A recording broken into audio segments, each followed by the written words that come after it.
All right. So, what's up, guys? My name's Cyro. A lot of you guys have actually asked me why my channel is called Cyro Asseo or what that is. That's my name, Cyro Asseo de cook.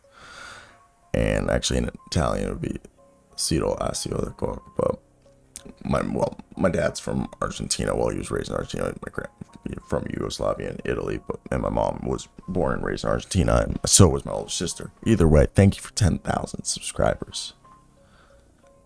And it means a lot. In the same week that we hit 10,000, I got into the University of Miami for graduate school to get a master's in journalism. I currently work, well, I got that actually framed right there, my acceptance letter to Marjan Beauchamp signed picture, but and a few more things in the background. I mean, this can all change when I move in a few months, but to have that stuff to happen the same week, I mean, it's crazy. Because I started this channel 9 years ago, almost 9 years in November. Technically 10, because the first version of this iteration of this channel was deleted. And I mean, we used to be called Poontang Sports, Poontang Gaming originally, that Poontang Sports. And COVID hit. I wasn't really posting much. I was busy. It was just life. I was in a rough place in life. And then COVID hit. I was doing well in school, and to keep me sane, I started making NBA draft content and just NBA stuff every single day, all day. It was really just what kept me sane. It was getting no views. No views. But I did it for fun. Like I do now. Just talking into a microphone and enjoying it. Because the NBA has done so much for me. Every rough moment in life, when I was expelled, when I was moving, when, I didn't really have friends, when I was in a dark place between high school, when I graduated, after I graduated high school, and when I took this 2-year sabbatical gap year, NBA was always there. The players inspire me, motivate me.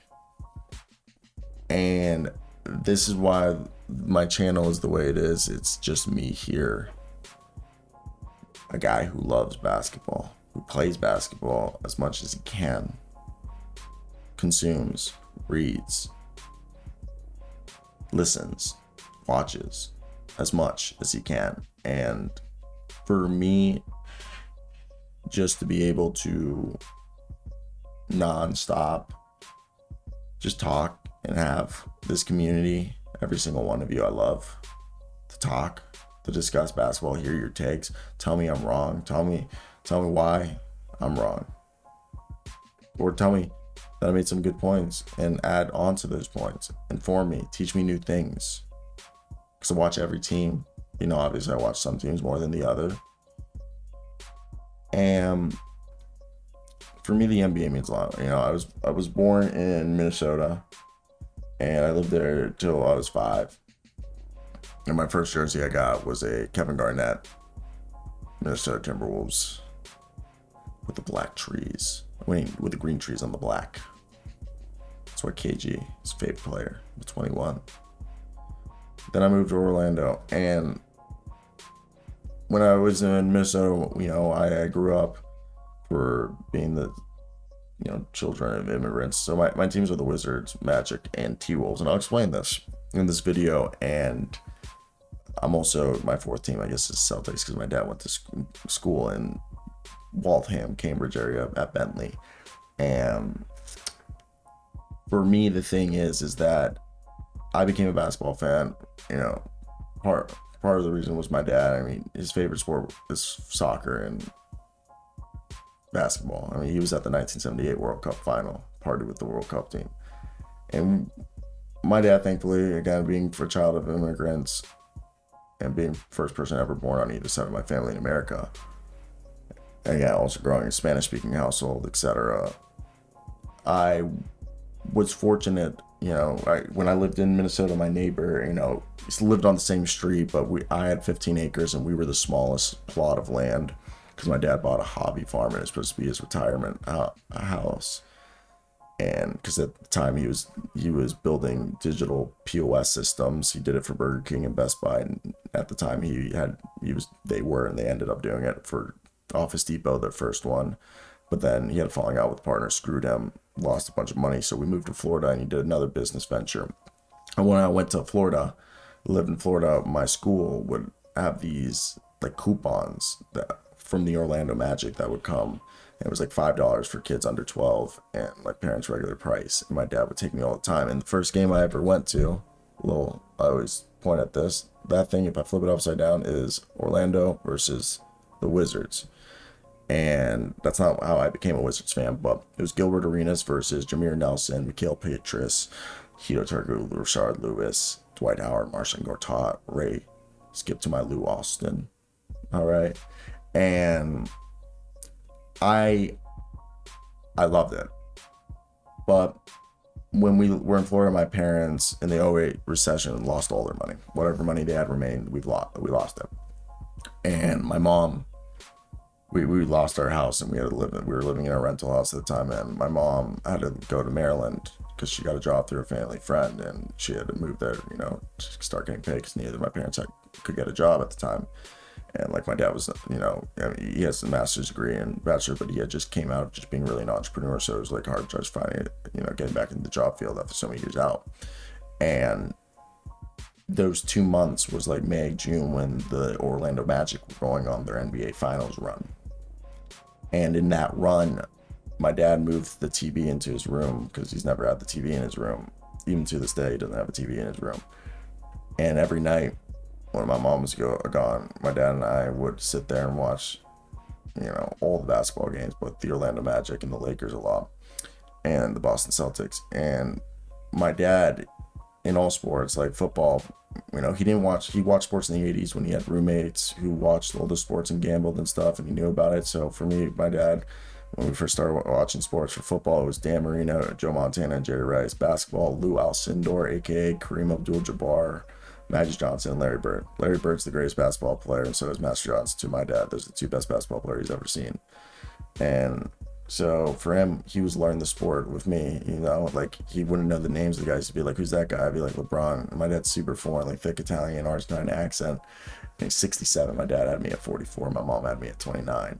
And it'd be fun because he like fell in love with Kobe because Kobe would go drive to the rim and then throw it out to Derek Fisher and he'd shoot 3 points. And we fell in love with Dwight Howard and like Hito Turkoglu was funny. And that's why I want to name my son Hito. And because of Hito Turkoglu. And we fell in love watching that. And me and my dad, there's like all these players, like my dad's new favorite player is Luka Doncic because we just watched basketball this past Christmas Day together, and he was like, who's this guy? And he like literally, and then like the night my dad was watching Luka, he's like, look, that game where he was like, why doesn't someone just throw it against the rim and then just catch it after they make the first one? I was like, oh, because it has to like hit the rim, and because he didn't know that, he's like, just hit him. He's like, oh, okay. And then the next day Luka Doncic does it, and my dad was laughing. And so for me, basketball was there for me as a young age. When bad things were happening, it was a source of joy, always entertainment. And when I was in middle school, I didn't have a lot of friends. I moved a lot, because when I was 9, I moved to Maryland. So let me go back. Maryland in 4th grade, my first year moving to Maryland, it was right after the Magic run. It's springtime and it's the day after the draft lottery. I watched it, first draft lottery I ever watched. And this kid named Adrian Charchalis looks at me and goes, Cyro, because he knew I liked the NBA, and we're in the 4th grade, and we were in Miss Venanzo's class, and he goes, Cyro, did you watch the draft lottery? I'm like, yeah. And he goes, John Wall. And I go back and read like this: John Wall, John Wall, John Wall.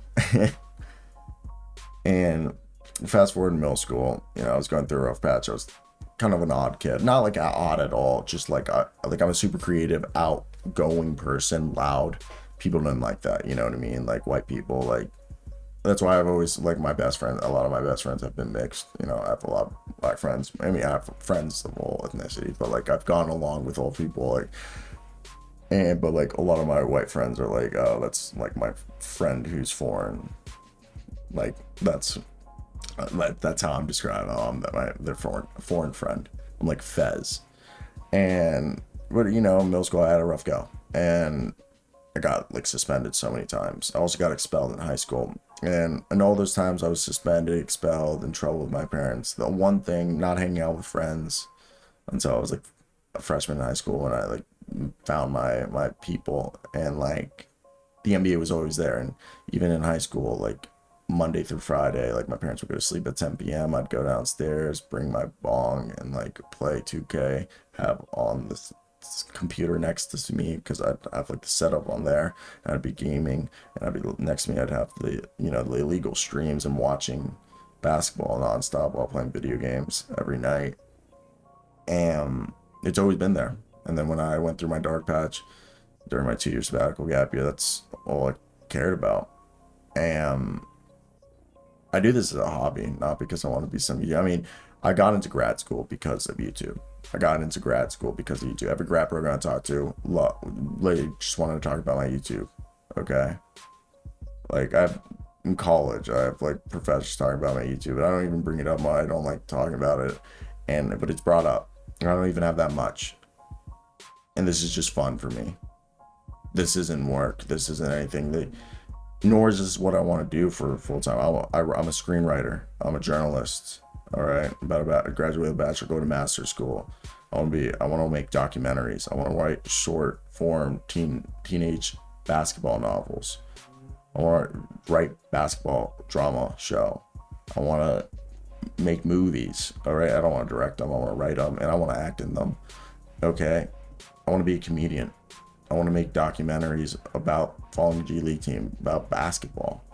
All right, I want to make basketball documentaries like they do for the NFL and stuff, and just share this beautiful game that's given me so much. And yeah, thank you for 10,000. I didn't think that'd be possible, but it's crazy. You're helping pay rent. I'm about to move to Miami. Me and the world, guys. Like, it's expensive. I don't know how to finish this, but I guess I'll show you guys some stuff. I don't know how to appreciate you guys. So here, I was interviewing a vice principal at a school that I was doing a story for the news station I work at in Topeka, Kansas, 146 or 142nd TV market. Turns out she's the guardian aunt who adopted Marjan Beauchamp. Like, if you watch them draft night, she was the one who was next to him. And I don't know how we got into it, but I basically told her, yeah, like, do NBA content, and she had like a shrine of Marjan Beauchamp. And this is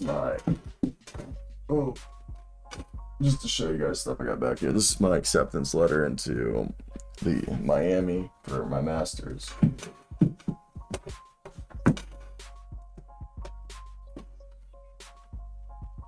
Back here, this is like a James Bond Thunderbolt. I'm like a huge James Bond nerd. Like, super big. I got this. My girlfriend made me this in, I think, Cabo or Cancun. I think it's Cabo. She made me this. I'm not like a Pokemon nerd at all. When I was younger, like till I was like 9, I was obsessed with it, and I got cards there, but like I'm not at all. And I mean, yeah, that's like basically it. I don't really have anything else to show you guys. I mean, if you want to see the posters, I'm a huge Fernando Torres fan. That's like from so old. I actually like, it's like torn up. This poster right here, my teacher gave it to me in 3rd grade, and it's like one of my favorite posters of all time. I'm a huge Howard Hughes and Theodore Roosevelt fan, but all in all, I'm a huge motivation quotes, speaker, all that. And this says, at first you don't succeed, you're in good company. Abraham Lincoln's first business as owner of a dry goods store was a flop. He was later appointed postmaster in his township and had the worst efficiency record in the county. Frank D. Roosevelt began his career in public service after flunking out of Columbia Law School. He then decided to run for governor of New York.